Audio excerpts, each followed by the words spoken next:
ನಮಸ್ಕಾರ ಸ್ನೇಹಿತರೆ, ಯುಪಿ ಮೇಲಿನ ಆರ್ಸಿಬಿ ಜಯದ ಬಳಿಕ ಬದಲಾಯಿತು WPL ಅಂಕಪಟ್ಟಿ. ಪಾಯಿಂಟ್ಸ್ ಟೇಬಲ್ ಪಟ್ಟಿಯಲ್ಲಿ ಮುಂಬಡ್ತಿ ಪಡೆದುಕೊಂಡ ರಾಯಲ್ ಚಾಲೆಂಜರ್ಸ್ ಬೆಂಗಳೂರು. ಅಷ್ಟಕ್ಕೂ ನಿನ್ನೆ ಪಂದ್ಯದ ಮುಕ್ತಾಯದ ಬಳಿಕ ಬಿಡುಗಡೆಯಾಗಿರುವ ಹೊಸ WPL ಪಾಯಿಂಟ್ಸ್ ಟೇಬಲ್ ಯಾವ ರೀತಿಯಾಗಿದೆ ಗೊತ್ತಾ?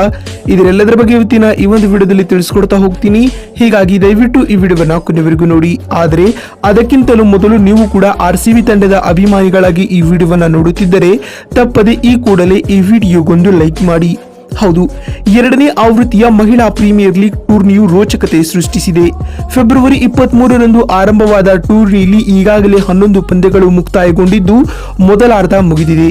ಸೋಮವಾರ ಬೆಂಗಳೂರಿನಲ್ಲಿ ನಡೆದ ಯುಪಿ ವಾರಿಯರ್ಸ್ ವಿರುದ್ಧದ ಪಂದ್ಯದಲ್ಲಿ ಆರ್ಸಿಬಿ ತಂಡವು 23 ರನ್ಗಳ ಜಯ ಸಾಧಿಸಿತು. ಇದೀಗ WPL ಪಾಯಿಂಟ್ಸ್ ಟೇಬಲ್ ಪಟ್ಟಿಯಲ್ಲಿಯೂ ಆರ್ಸಿಬಿ ತಂಡವು ಮುಂಬಡ್ತಿಯನ್ನ ಪಡೆದುಕೊಂಡಿದೆ. ಹಾಗಾದರೆ ನಿನ್ನೆಯ ಪಂದ್ಯದ ಮುಕ್ತಾಯದ ಬಳಿಕ ಬಿಡುಗಡೆಯಾಗಿರುವ ಹೊಸ ಪಾಯಿಂಟ್ಸ್ ಟೇಬಲ್ ಪಟ್ಟಿ ಯಾವ ರೀತಿಯಾಗಿದೆ ಅಂತ ನೋಡುವುದಾದರೆ, ಮೊದಲ ಸ್ಥಾನದಲ್ಲಿ ಡೆಲ್ಲಿ ಕ್ಯಾಪಿಟಲ್ಸ್ ತಂಡವಿದ್ದು ಆಡಿರುವ 4 ಪಂದ್ಯಗಳಲ್ಲಿ 3 ಗೆಲುವು ಹಾಗೂ 1 ಸೋಲು ಕಂಡು ಒಟ್ಟು 6 ಅಂಕಗಳನ್ನು ಪಡೆದುಕೊಂಡ ಡೆಲ್ಲಿ ಒಟ್ಟು +1.251 ನೆಟ್ ರನ್ ರೇಟ್ ನೊಂದಿಗೆ ಮೊದಲ ಸ್ಥಾನದಲ್ಲಿದೆ. ಇನ್ನು ಹರ್ಮನ್ ಪ್ರೀತ್ ಕೌರ್ ನೇತೃತ್ವದ ಮುಂಬೈ ಇಂಡಿಯನ್ಸ್ ತಂಡವು 2ನೇ ಸ್ಥಾನಕ್ಕೆ ಕುಸಿದಿದೆ. ಇವರು ಆಡಿರುವ 4 ಪಂದ್ಯಗಳ ಪೈಕಿ 3 ಗೆಲುವು ಹಾಗೂ 1 ಪಂದ್ಯದಲ್ಲಿ ಸೋಲುಂಡು 6 ಅಂಕಗಳನ್ನು ಸಂಪಾದಿಸಿವೆ.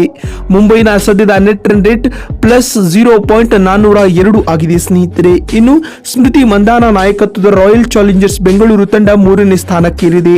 ಆಡಿರುವ 5 ಪಂದ್ಯಗಳಲ್ಲಿ 3 ಗೆಲುವು ಹಾಗೂ 2 ಸೋಲು ಕಂಡು ಆರ್ಸಿಬಿ ತಂಡವು ಒಟ್ಟು 6 ಅಂಕಗಳನ್ನು ಸಂಪಾದಿಸಿ 3ನೇ ಸ್ಥಾನದಲ್ಲಿದೆ.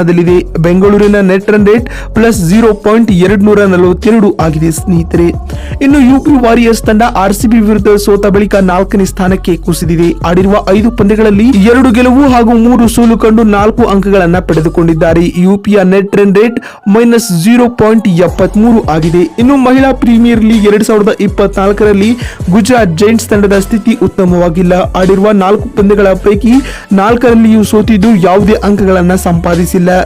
ಗುಜರಾತ್ನ ಸದ್ಯದ ನೆಟ್ ರನ್ ರೇಟ್ -1.805 ಆಗಿದೆ ಸ್ನೇಹಿತರೆ. ನೋಡಿದ್ರಲ್ಲ ಬಂಧುಗಳೇ, ಯುಪಿ ವಿರುದ್ಧದ ಆರ್ಸಿಬಿ ಜಯದ ಬಳಿಕ ಬಿಡುಗಡೆಯಾಗಿರುವ ಹೊಸ WPL ಪಾಯಿಂಟ್ಸ್ ಟೇಬಲ್ ಯಾವ ರೀತಿಯಾಗಿದೆ ಅಂತ ತಿಳಿಸಿಕೊಡುವ ನಮ್ಮ ಈ ಪ್ರಯತ್ನ ನಿಮಗೆ ಇಷ್ಟವಾಗಿದ್ದಲ್ಲಿ ತಪ್ಪದೆ ಈ ಕೂಡಲೇ ಈ ವಿಡಿಯೋಗೊಂದು ಲೈಕ್ ಮಾಡಿ.